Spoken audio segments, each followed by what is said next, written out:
desktop to the battlefield. The spread of cheap, untraceable 3D weapons is raising alarm worldwide. What once seemed like science fiction is now a grim reality. These weapons can be made at home, hidden from authorities, and used in crimes around the globe.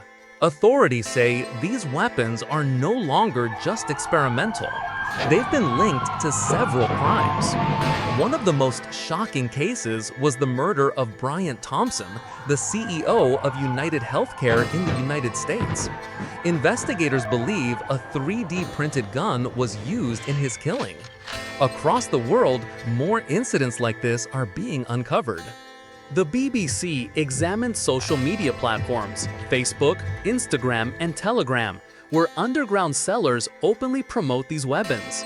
In October 2024, the Tech Transparency Project found hundreds of ads for 3D guns, in violation of Meta's policies. The influence of 3D weapons is not limited to criminals. In Myanmar, rebel groups have relied heavily on them during the country's ongoing conflict.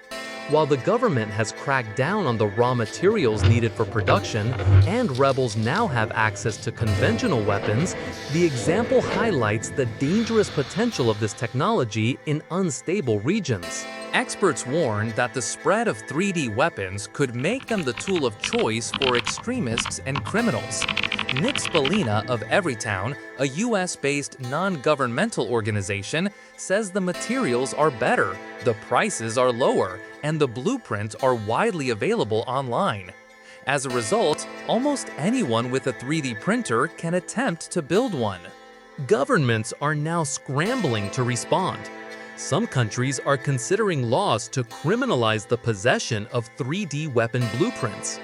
Others want to regulate 3D printer manufacturers themselves. But the question remains, once a design is online, can it ever truly be erased? Untraceable, unstoppable, 3D printed weapons are changing the global security landscape. From violent crimes in city streets to rebel battlefields in distant wars, their presence is spreading. The real question is no longer if they will become common, but how fast. Should 3D printers be regulated, or does this technology represent a freedom too dangerous to ignore? The debate has only just begun.